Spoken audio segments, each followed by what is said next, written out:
오늘 이렇게 귀하고 복된 날 7월의 시작이자 올해 맥주감사주일, 지금까지 우리를 도우시고 이끄시고 인도하셨던 하나님의 은혜가 오늘 우리의 삶뿐만 아니라 우리의 사랑하는 사람들, 그리고 올 한 해 정말 주님께서 우리를 부르시는 그날까지 평생 우리 가운데 함께 하시는 은혜가 있으시기를 주의 이름으로 간절히 축원합니다. 좀 전에도 말씀드렸던 것처럼 오늘은 올해 맥주감사 주일입니다. 이 맥주감사절이라고 하는 것은요, 이스라엘 백성들이 이 보리를 추수한 이후에 그것을 하나님 앞에 드리며 감사했던, 말 그대로 맥주, 보리로 하나님 앞에 감사의 제사를 드렸던 것을 기념하는 절기입니다. 보통 이 시기가 대체적으로 이제 6개월이 지난 한 해의 절반이 지나고 새로운 한 해, 이 절반이 시작하는 이때쯤이었습니다. 그래서 한국교회는요, 선교 초기서부터 한 해의 절반을 지내고 하반기가 시작되는 이때에 하나님의 은혜에 감사하면서 이 절기를 맥주감사주일로 지키고 지금까지, 그리고 앞으로도 그렇게 되어집니다. 여러분, 우리가 1년 단위로 살아간다 그러면 지난 6개월 하나님의 은혜로 살아왔다라고 하는 것, 그리고 남은 6개월도 하나님의 은혜로 우리가 살아가게 되는 믿습니다라고 하는 게, 그 믿음의 고백이 오늘 이 예배 가운데에 담겨져야 될 줄 믿습니다. 그래서 올해 이 맥주감사주의를 이렇게 맞이해서 성경에 나오는 인물 가운데에 다윗이라고 하는, 이 다윗이라고 하는 사람은요, 우리 믿는 사람들도 잘 알고 있지만 믿지 않는 사람들도 이 다윗이라고 하는 사람을 그 이름은 잘 알고 있거든요. 외국 사람은 데빗이라고 얘기합니다. 이 데빗이라고 하는 이 이름은 외국 사람들 가운데 많이 이 이름을 따서 이름을 짓는 사람들도 많다라고 하는 거예요. 근데 이 다윗이라고 하는 사람은 어떤 사람이냐? 특별히 이 다윗의 신앙에 대해서 우리가 오늘 이 시간에 말씀을 통해서 같이 좀 봤으면 좋겠는데, 여러분이 생각하고 여러분이 알고 있는 다윗은 어떤 사람입니까? 성경은 이 다윗에 대해서 이렇게 얘기합니다. 사도행전 13장 22절의 말씀을 한번 다 같이 읽어보도록 하겠습니다. 다윗을 왕으로 세우시고 중언하여 이르시되 내가 이새의 아들 다윗을 만나니 내 마음에 맞는 사람이라 내 뜻을 다 이루리라 하시더니. 아멘. 성경은 이 다윗에 대해서 한마디로 어떻게 정의하고 얘기하느냐? 내가 이새의 아들 다윗을 만나니, 그러면서 내 마음에 맞는 사람이다 라고 얘기합니다. 예전 성경은요, 내 마음에 합한 사람이다 이렇게 번역했거든요. 그러니까 하나님 마음에 딱 맞는 사람, 하나님과 마음이 맞는 사람이 다윗이다라고 하는 거예요. 그리고 거기서 끝나는 것이 아니라 또 말씀해 보니까 내 뜻을 다 이루리라, 하나님의 뜻을 다 이룰 수 있는 사람이 다윗이다, 이렇게 성경은 말씀하고 있습니다. 그러면 이렇게 하나님의 마음과 같은 사람, 하나님의 뜻을 이루어드릴 수 있는 이 다윗의 인생은 그럼 평탄했을까요? 여러분 어떻게 생각하십니까? 그러니까 성경이 그에 대해서 내 마음에 맞는 사람이고 내 뜻을 이룰 사람이다 라고 성경은 이 다윗에 대해서 설명해 주고 있지만, 그의 인생, 특별히 성경을 가만히 살펴보면요, 그의 인생은 결코 평탄하지 않았다라고 해요. 그러니까 평탄했던 시간이 없었던 건 아닙니다. 그의 평생을 이렇게 보면 평탄했던 시간은 극히 짧았다라고 하는 거예요. 그가 처음 이 성경에 나오기 시작한, 어떻게 보면 이 역사 속에 나오기 시작한 것은요, 그의 10대 때 사무엘이 그의 집을 찾아가서 왕이 될 수 있도록 기름 부음을 받습니다. 그렇다고 그가 당장 왕이 된 건 아니에요. 그렇게 20여 년의 시간이 지난 다음에 그가 비로소 왕이 됩니다. 그의 나이 37세 때에 비로소 왕이 돼요. 그러면 지난 20년의 시간을 어떻게 보내느냐? 여러분이 잘 아는 것처럼 이 다윗이 골리앗을 이기지 않습니까? 그 이후에 그는 사울왕의 사위가 됩니다. 근데 그 사울왕의 사위가 되면서 주변의 사람들이 이 다윗을 막 받들기 시작해요. 그러니까 이 주변의 사람들의 그 받드는 것에 장인인 사울왕은요, 위기를 느끼게 되고 이 다윗을 죽이려고 합니다. 그러니까 왕이 죽이려고 쫓아오니까 도망자의 신세가 됩니다. 그런 도망자의 신세를 한 20년 겪으면서 드디어 그가 왕이 돼요.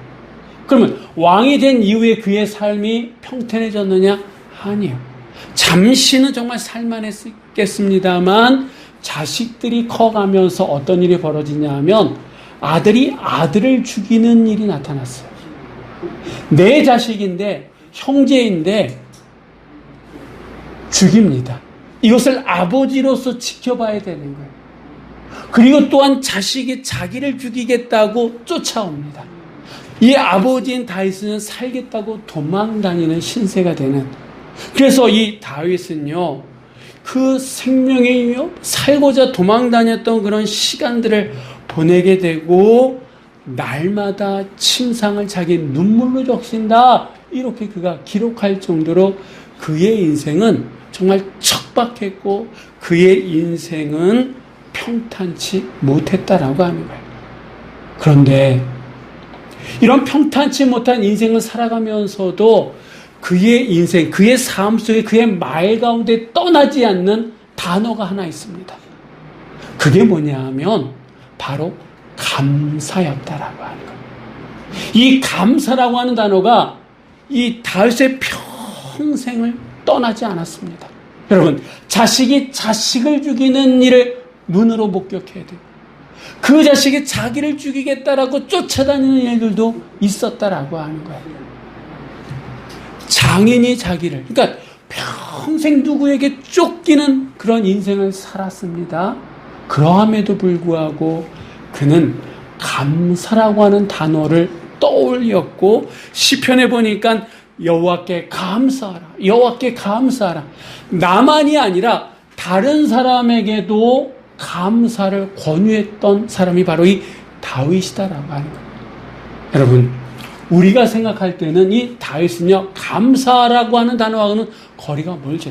물론 왕이 될 수 없었던 일개 목동이었던 사람이 왕이 됐으니 이게 대단하다라고 우리가 생각할 수 있습니다. 그런데 그의 인생을 보면 대단할 수는 있지만 감사거리는 어떻게 보면 없다라고 하는 거예요. 왜냐하면 자식들이 서로 싸워요. 심지어는 죽여요. 이런 일들이 벌어지고 또 자식이 자기를 죽이겠다라고 칼을 들고 쫓아옵니다. 그러니까 머리 하나 둘 곳이 없다라고. 그동안 자기가 왕이었을 때는 수많은 사람들이 쫓아다니고 함께했지만 자기가 쫓기는 신세가 될 때에는 다 자기를 배신하고 떠나갔다라고 하는 거예요. 그러니 이런 사람이 여호와께 감사하라, 여호와께 감사하라 그러면 다른 사람들이 뭐라 그랬을까요? 너나 잘하세요. 이런 사람들도 없지 않아 있었을 거예요. 그러니까 겉으로는 표현 못하지만 속으로는 손가락질하는 사람들도 있었다라고 하는 거예요. 그를 몰랐을까요? 다윗도 알았을 거예요. 그런데도 그는 주변의 상황에 주변의 사람들이 뭐라고 얘기하든 그는 여호와께 감사하라, 여호와께 감사하라. 감사라고 하는 이 단어를 떠나지 않았다라고 하는 거예요. 여러분, 오늘 우리가 읽은 이 본문의 말씀은요, 역대기 상하, 역대기서에서 다윗의 마지막 모습입니다. 이 다윗의 마지막 모습 속에서도 그는 하나님 앞에 감사하고 있다라고 합니다. 특별히 이 얘기는 어떤 얘기냐면, 이제 다윗이 성전을 건축하기 위해서, 근데 다윗이 성전을 건축하지 못하잖아요. 그 아들 솔로몬이 건축하게 되지 않습니까? 그러니까 나는 비록 건축하지 못하지만 그의 모든 것을 다 하나님 앞에 드립니다. 그리고 난 다음에 이스라엘 백성들 앞에서 기쁘게 그 예물을 드린 다음에 그 이스라엘 백성을 향해서 어떻게 마지막 유언과도 같은 그것을 남기면서 하나님께 찬양하는 내용이 바로 오늘 본문의 말씀입니다. 오늘 이 본문의 말씀에 보면 상황, 환경을 초월해서 이 다윗이 하나님 앞에 감사할 수 있었던, 감사라고 하는 그 단어를 입에 붙이면서 살 수밖에 없었던 그 이유가 오늘 본문 말씀 속에 나온다라고 하는 거예요. 여러분, 코로나 팬데믹 이후에 더더욱이 감사라고 하는 단어가 우리와는 낯선 단어가 되어져 버렸어요. 이전에는 일상이었던 삶이 특별하게 느껴지는 것들이 얼마나 많습니까? 그래서 이 감사, 한 2년 전에는요, 우리가 이 맥주 감사 주일 때 헌금 봉투를 넣지 않았어요. 맥주 감사 주일로 지키겠습니다 라고 하는 그 말조차도 저 하지 못했어요. 근데 여러분, 그 시기 1년이 지나고 2년이 지나고 시간이 지나면서 제 안에 드는 마음은, 이 감사라고 하는 것은 환경이나 조건이 돼서 우리가 할 수 있는 게 아니다라고 하는 거예요. 이 다윗이라고 하는 이 사람도요, 환경이나 조건을 보면 감사할 수 있는 그런 사람이 아니에요. 그러함에도 불구하고 감사하라, 여호와께 감사하라라고 그가 그렇게 외치고 다른 사람에게 얘기할 수 있었던 이유가 있다라고 해요. 그 이유가 어디에 있느냐라고. 지금 우리 자신을 한번 생각해 보세요. 내가 정말 감사할 수 있는 상황에 있는가?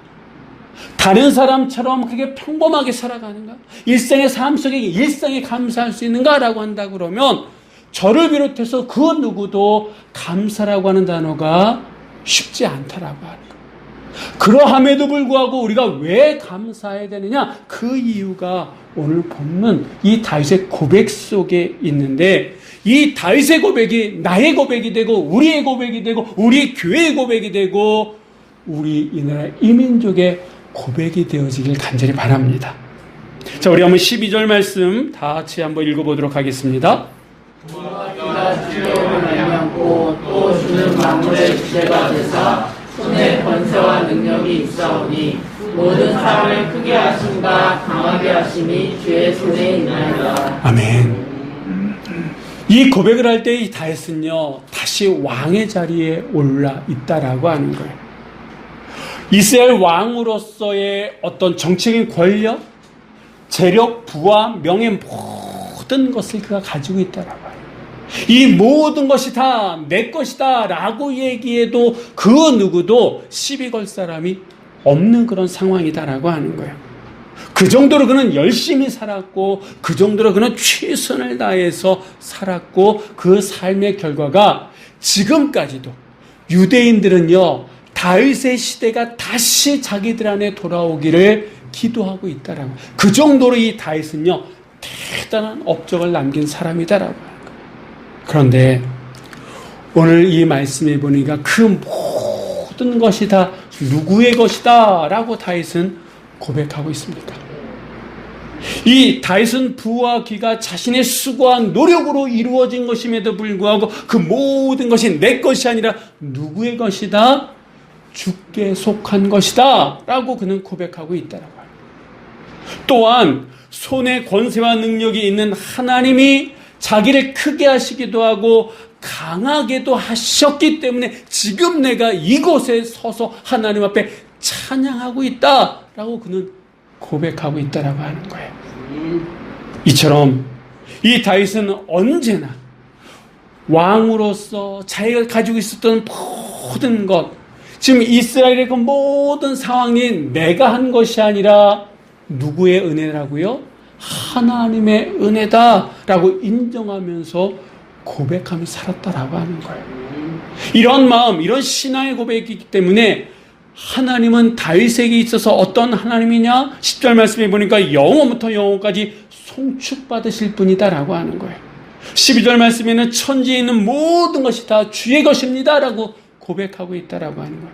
12절에 하나님은 만물의 주제가 되신다라고 이 다윗은 고백하고 있습니다.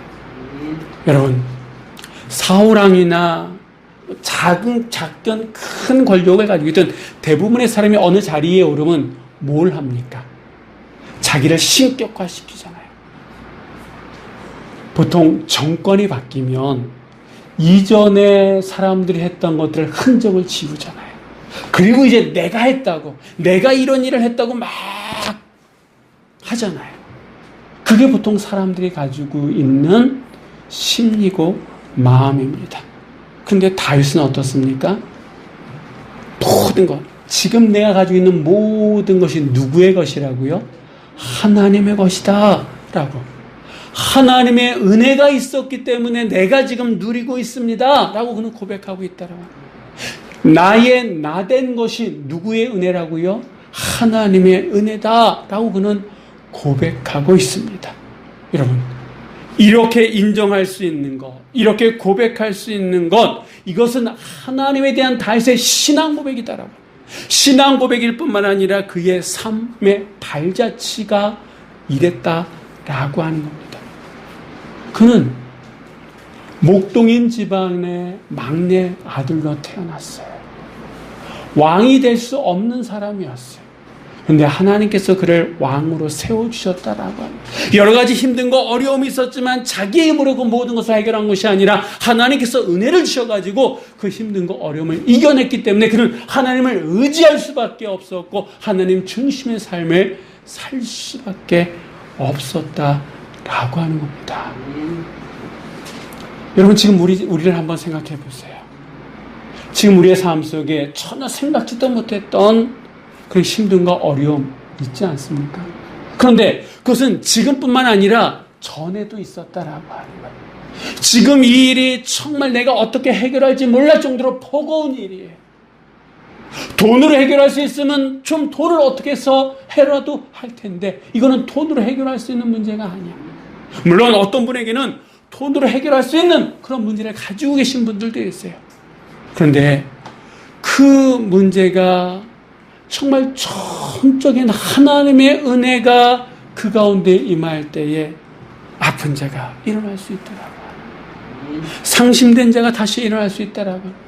어떻게 할지 몰라서 방황한 자가 다시 그 자리를 찾아 나갈 수 있을 것이고, 그리고 하나님의 천중인 은혜로 물질의 문이, 돈의 문이 열릴 때에 그 문제도 자연스럽게 열리게 된다라고 하는 거예요.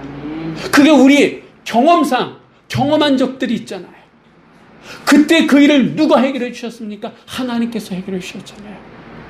그때 내 자신은 모든 것을 포기하고 있는 상태였는데 하나님께서 문을 열어주시고 하나님께서 사람을 붙여주셨고 하나님께서 그 길을 보여주셔가지고 그 길을, 그 문제를 해결한 경험들이 우리 안에 있지 않습니까? 그렇기 때문에 지금도 이 상황 가운데 내가 의지해야 될 분은 누굴까요? 여호와 하나님이신 줄 믿으시기 바랍니다. 하나님께서 역사하실 때 의사의 손길을 통해서 그 문제에 호전시켜 주실 줄 믿으시기 바랍니다. 하나님의 손길이 임할 때에 닫혀있던 마음이 열리게 될 줄 믿습니다. 하나님께서 그것을 뚫어주실 때에 막혔던 그 문제가 뚫어져서 모든 것이 합력하여 선을 이루게 될 줄 믿으시기 바랍니다. 그게 바로 다윗의 고백이다라고 하는 거예요. 지금까지 내 인생을 돌아보면 내가 할 수 없었던 그 문제들을 하나님께서 친히 당신의 손길로 그 문제들을 이끌어 주셨다라고 하는 거예요. 그래서 다윗은요, 이 모든 것이 내 것이 아니라 하나님의 것이고 주님의 것이고 하나님의 은혜로 내가 지금까지 이 자리에 있게 되었고 하나님 주님께서 허락하신 것을 기쁨으로 드릴 뿐입니다 라고 그는 고백하고 있다라고 하는 거예요. 여러분, 이러한 고백은 하나님 안에 하나님의 은혜를 고백할 수 있는 이러한 고백은요, 또 하나님 은혜에서 내 자신을 찾게 되는데, 한번 14절 말씀 우리 한번 다 같이 읽어보도록 하겠습니다. 나와 내 백성이 무엇이기에 이처럼 즐거운 마음으로 들으림이 있었나이까. 모든 것이 주께로 말미암았사오니 우리가 그의 손에서 받은 것으로 주께 드렸을 뿐이니라. 아멘, 아멘.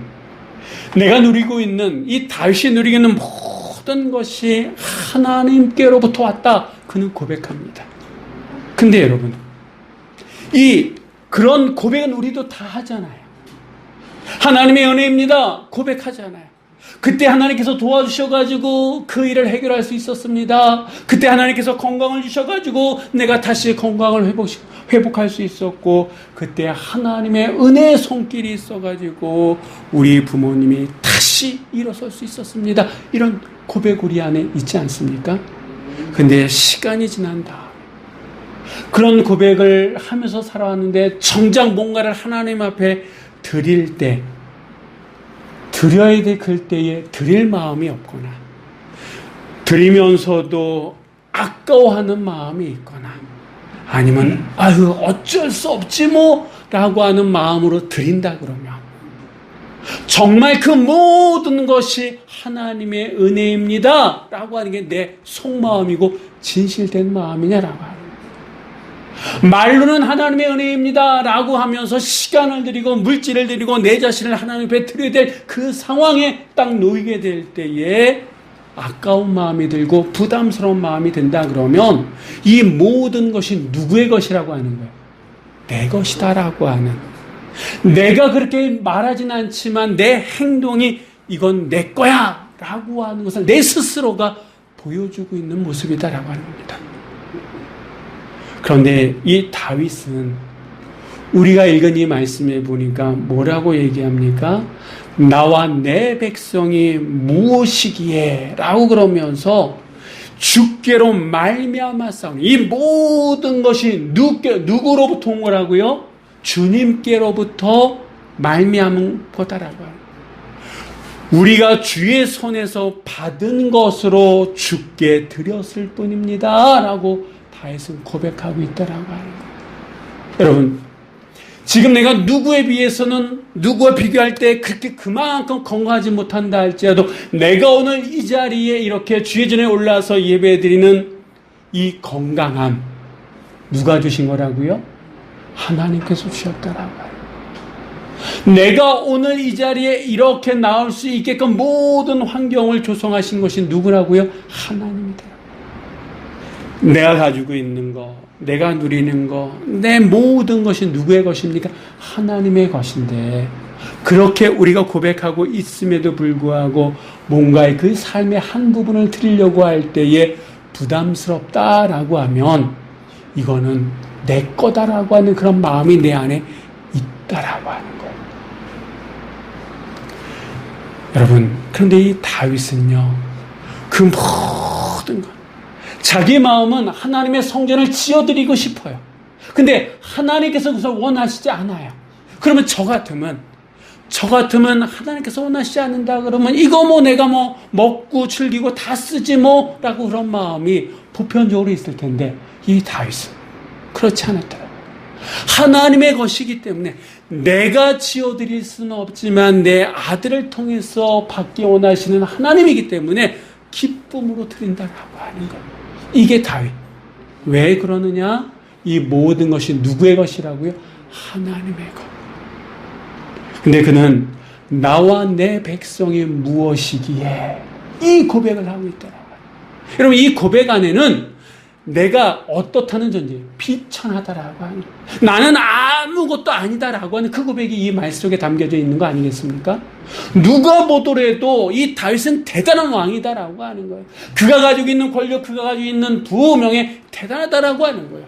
그런데 하나님 앞에서 이 다윗은 내가 무엇이기에 아무 쓸모없는 존재다라고 하는, 쓸모없는 나를 하나님의 은혜로 채워주셔서 기쁨으로 드릴 수 있게끔 하게 하시고, 지금까지 가지고 있던 이 모든 것이 내 것이 아니라 하나님의 것이기에 하나님께 드렸을 뿐입니다 하고 고백하는 이 다윗.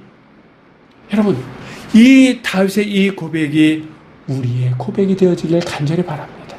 이 다윗의 고백은 또 누구의 고백과 일맥상통하냐면 우리가 잘 알고 있는 욥의 고백과 맥이 닿았다라고 하는 겁니다. 우리가 잘 아는 욥기 1장 21절에 보면 주신 이도 여호와시요 거두시는 이도 여호와시오니 여호와 이름이 찬송을 받으실지니다 라고 고백합니다. 여러분, 주신 분도 누구라고요? 하나님. 그러면 거두실 분도 누구예요? 하나님이시다라고. 근데 우리가 받을 때는 좋은데 그것을 나갈 때는 아깝다라고.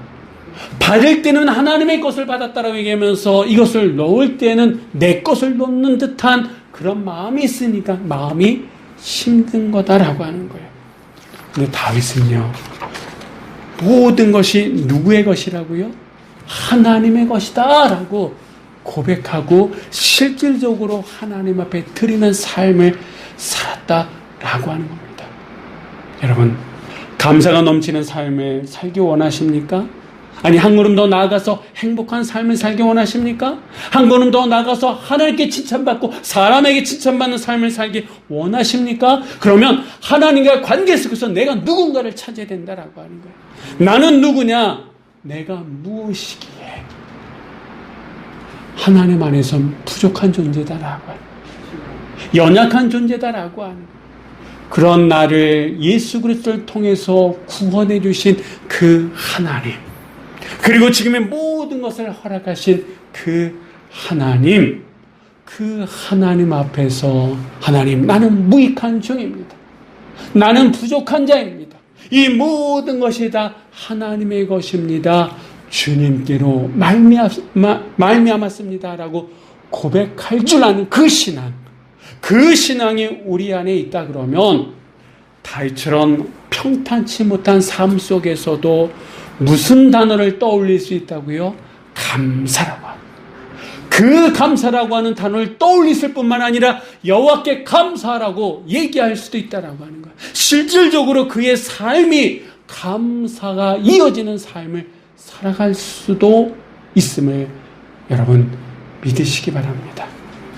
이 다윗이 평탄하지 못한 삶 속에서도 하나님께 감사할 수 있었던 것은 한마디로 얘기하면 모든 것이 주께로 말미암았다라고 하는 그 신앙, 그 고백, 모든 것이 하나님의 것입니다 라고 하는 그 고백이, 그 신앙이 그에게 있었기 때문입니다.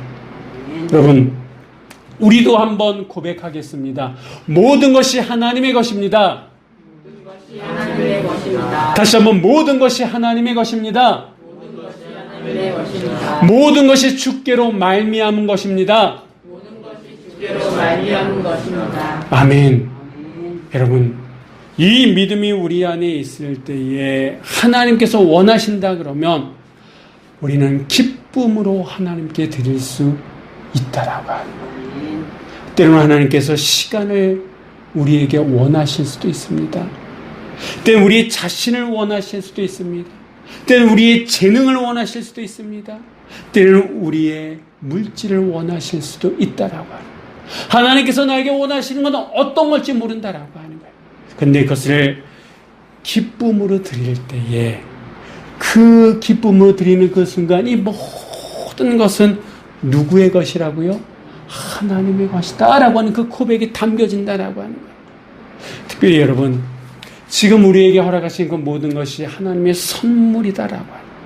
근데 이것을 인정하지 못하면 나는 교만의 유혹에 빠질 수밖에 없다라고 하는 거예요.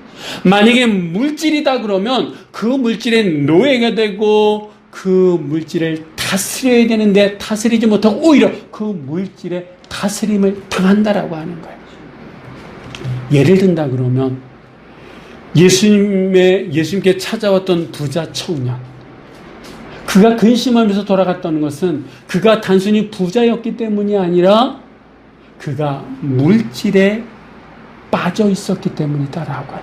그가 물질을 다스려야 되는데 오히려 물질이 그를 다스리는 상황 속에 있었기 때문에 예수님을 만났음에도 불구하고 그는 근심하면서 돌아갔다라고 하는 거예요.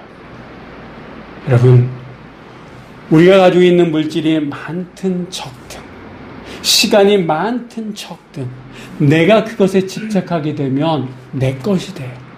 근데 내 것이 되는 것에 끝나는 것이 아니라 나는 그것에 휘둘리고 만다라고 하는 거예요. 내 것인데 내 마음대로 이런 교만이 싹 튼다라고 하는 거예요. 그런데 그것이 하나님께로부터 주어진 거라 그러면 늘 시간을 쓸 때든 물질을 쓸 때든 뭘 쓸 때든 나는 겸손할 수밖에 없더라. 주님께서 원하신다 그러면, 주님의 뜻이라 그러면, 내가 하고 싶어도 주님의 뜻이라 그러면 하지 말아야 될 것은 no 하지만, 내가 하고 싶지 않아도 주님의 뜻이라 그러면 아멘 하는 게 우리의 모습이 된다라고 하는 겁니다. 여러분, 이 시대는 어느 시대보다 풍요의 시대를 살아가고 있어요. 반면에 어느 시대보다도 감사가 빈곤한 시대를 또한 우리가 살아가고 있다라고 하는 겁니다. 한두 번의 감사는 누구나 할 수 있습니다. 그러나 지속적인 감사, 환경을 초월하고 상황을 초월할 수 있는 감사는 모든 것이 주님의 것입니다. 모든 것이 주께로 말미암습니다. 라고 하는 신앙의 고백이 있지 않으면 할 수 없다라고 하는 겁니다. 감사가 있는 곳에는 기쁨이 있는 줄 믿습니다. 감사가 있는 곳은 행복이 있는 줄 믿습니다. 감사가 있는 곳은 삶의 보람도 있고 가치도 있게 될 줄 믿습니다. 지금 내가 누리고 있는 그 모든 것, 그것이 적든 많든 간에 하나님께로 받은 것인 줄 믿습니다. 모든 것이 주께로 말미암는 그런 신앙의 고백이 우리 안에 있다 그러면 우리도 다윗처럼 항상 감사할 수 있는 감사의 삶을 살아가는 주인공이 될 줄 믿습니다. 이제 우리는 2022년의 상반기를 끝나고 하반기를 시작하고 있습니다. 오늘 우리가 계속해서 감사로 뭔가를 심어 나간다 그러면 올해 마무리될 때에 우리의 삶 속에 어떤 열매가 있을까요? 감사의 열매가 있게 될 줄 믿습니다. 몇 달 전에 제가 저희 집에 방울토마토 종자를 심고 상추와 고추를 심었어요. 이제 상추는 다 따먹을 대로 따먹어서 대가 이렇게 컸고요. 고추는 이제 막 따먹기 시작합니다. 왜? 고추를 심었기 때문에, 상추를 심었기 때문에.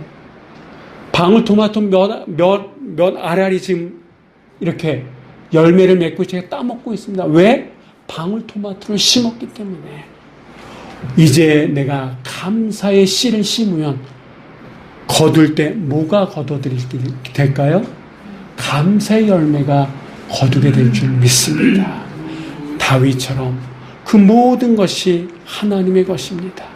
모든 것이 주께로 말미암습니다 라고 하는 그 씨를 심고 감사의 씨를 심을 때에 2022년이 끝날 때쯤 우리의 삶 속에 감사의 열매가 맺혀지게 됨을 믿으시고 감사의 그 씨를 심어 나가는 여러분들이 되시기를 주의 이름으로 간절히 축원합니다. 기도하시겠습니다.